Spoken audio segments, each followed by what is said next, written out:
Everyone, my name is Archana Sinha. I am a postdoc at SLAC National Accelerator Laboratory. Today I am going to talk about PV module and material degradation from UV ionization damage. This project is led by Peter Hacke from NREL. In this project, we are focusing on two of the most serious degradation modes caused by UV radiation and high electric field potential.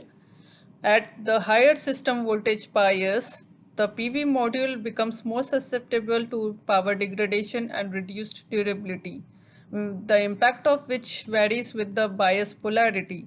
In this study, we have investigated the degradation mechanisms associated with the positive bias that include the oxidation and sulfurization of silver grade lines, migration of silver ions from cell to EVA, degradation of the anti-reflective coating. If you want to learn more about this degradation, you can refer to our recently published article. On the other hand, UV-induced degradation is becoming more prevalent in the PV module that uses the UV transmitting encapsulant that allows 1% additional light gain. However, some recent studies showed that the advanced cell technologies are more vulnerable to UV degradation, and the possible degradation pathways include hydrogen loss at cell passivation interface, the damage from hot carrier resulting in the bulk and interface defects. So in this project, we are verifying the susceptibility of these cell types to the UV damage. And from this Duramet project, we are aiming to provide an understanding of the degradation mechanism that best advise the module level solution for minimizing degradation rates and achieving a 50-year module lifetime.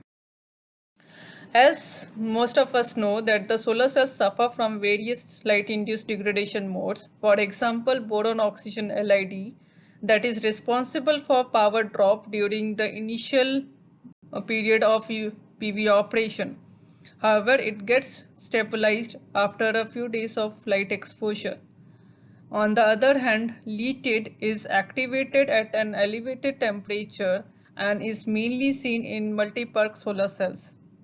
The third type is the degradation caused by UV radiation, and this degradation is recently seen in high efficiency solar cells.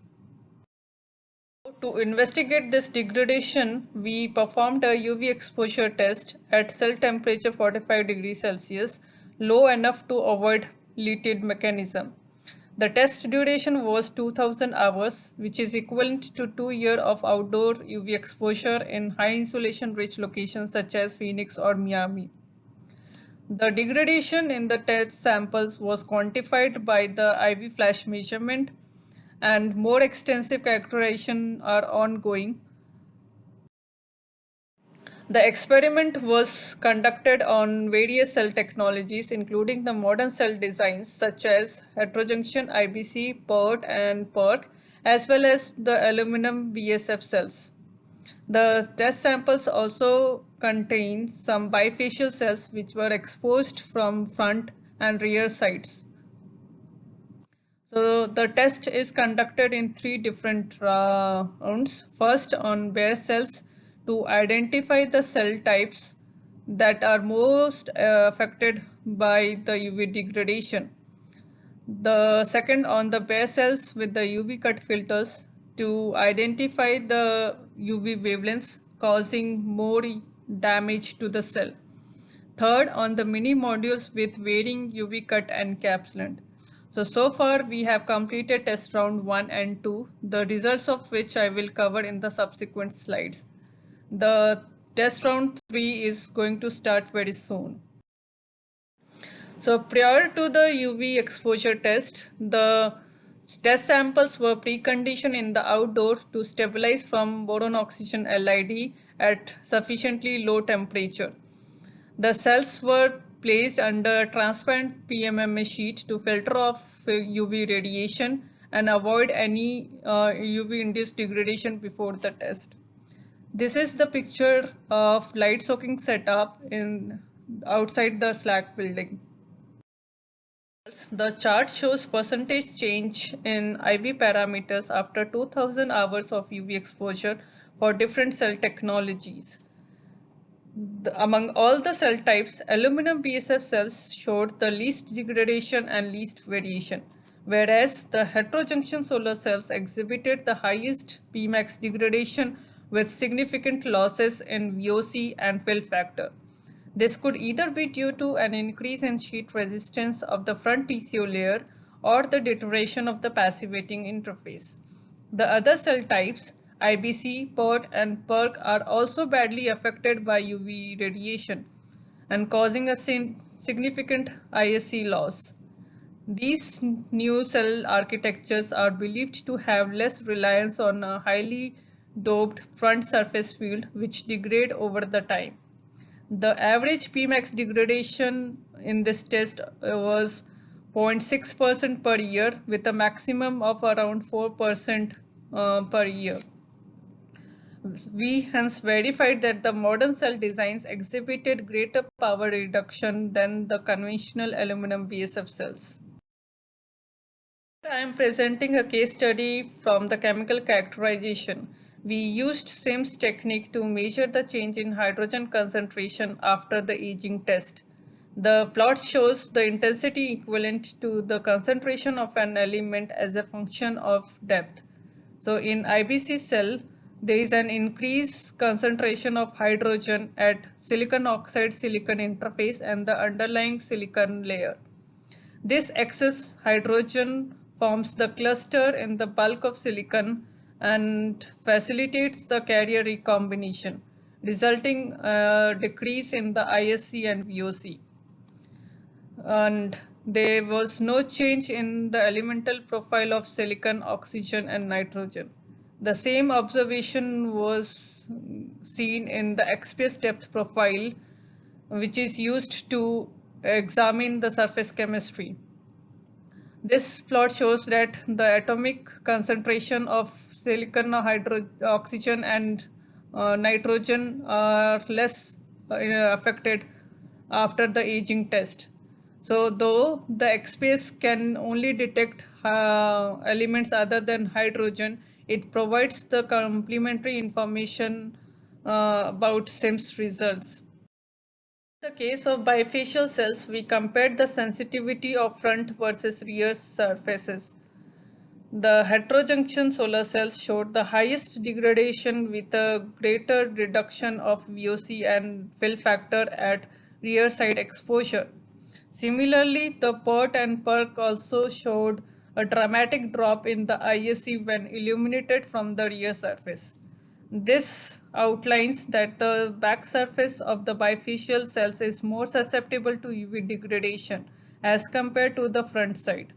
So for the same UV dose, the average Pmax degradation on the rear surface is almost twice as that of the front surface. However, if you have to consider the field relevant studies, then the typical ground albedo value has to be accounted for the rear surface.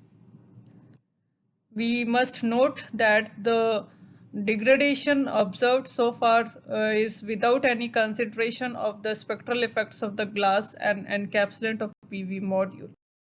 Better understand the interaction of UV light with different module packaging materials and interfaces, and optical modeling has been developed. This schematic shows the optical components of absorption and reflectance within the module, which are plotted in the figure on left hand side. I apologize for this busy graph, but the main takeaway from this spectral analysis is that the UV is reflected off from the stack of EVA, ARC, and silicon and absorbed in the bulk of silicon nitride layer. It is also attenuated by the front glass and encapsulant layer. The optical model is further being utilized to estimate the UV dose for different application. This table gives the UV intensity of 340 nanometer wavelength at different module interfaces and packaging materials. As we know that the spectrum of UV 340 lamps is different from that of the sun, So the acceleration factor of 2.5 is applied to our UV screen test. Again, an acceleration factor of 2 is determined between the bezel and module. This means the total acceleration factor of 5 between the bezel under our screen test and PV module in the outdoor condition. So using this correlation, the degradation rate seen in our test samples was translated into that of the PV module in the real field condition. Next, in the filter study, we examined three of the most affected cell types identified in the test round 1, that is heterojunctions, PERT and IBC cells under 5 different long-pass UV filters whose transmittance spectra are shown in the figure on right hand side. On left hand side, we have the plots of normalized IV parameters against the filter wavelength. The IV data shows the highest degradation in heterojunction cells, followed by PERT, whereas minimal degradation was observed on the IBC cells. The trend shows that the power loss increases as the UV filter cut-on wavelength is decreased, and the degradation is more prominent at wavelengths lower than 345 nanometer. This suggests that the durability of heterojunction and PERT cells can be improved by filtering of the UV photons of shorter wavelength. Now, as we understood the significance of different UV wavelengths, the negative impact of UVID can be minimized by practicing some changes in module packaging and cell designs. For example, different PV encapsulant additives contain varying UV blocking ability. For example, the new formulation have higher absorption at shorter wavelengths as compared to the traditional UV absorbers that mostly block UV photons at longer wavelengths. Second is the use of the UV blocking glass such as cerium doped glass that have also been previously used by the PV industry. Further, the solarization of front glass helps to reduce the UV transparency in the shorter wavelength region. However, it may add more cost and complexity to the process. On the cell side, the modification in the passivation scheme can aid in mitigating the UVID problem. For instance, aluminum oxide passivation is more UV stable than the silicon nitride passivation. Again, the refractive index of silicon nitride greater than 2 is found to be more UV resistant. We also studied the cost implication of UVID. This part of the work is done by Mike Woodhouse. The plot shows the relationship between the factors affecting the LCOE. So for a PV module with UV transmitting encapsulant, the typical degradation rate due to UVID is 0.12% per year with no DC loss. So the estimated LCOE will be around $29 per megawatt hour. However, if the degradation increases to a maximum value of 0.73% per year, the LCOE jumps to $30 per megawatt hour. In order to avoid this problem, if we use the UV blocking encapsulant, ideally there will be no degradation due to UVID, but it incurs 1% DC loss, and the LCOE becomes $29 per megawatt hour. Here we should remember that the encapsulant discoloration is not considered in this analysis. So to summarize my presentation, we have verified the UVID phenomena in most of the high efficiency solar cells, then the conventional aluminum BSF cells. The rear side of the bifacial cells is more vulnerable to UVID than the front side, and the impact of UVID is higher at lower cut-on wavelength of the UV filters.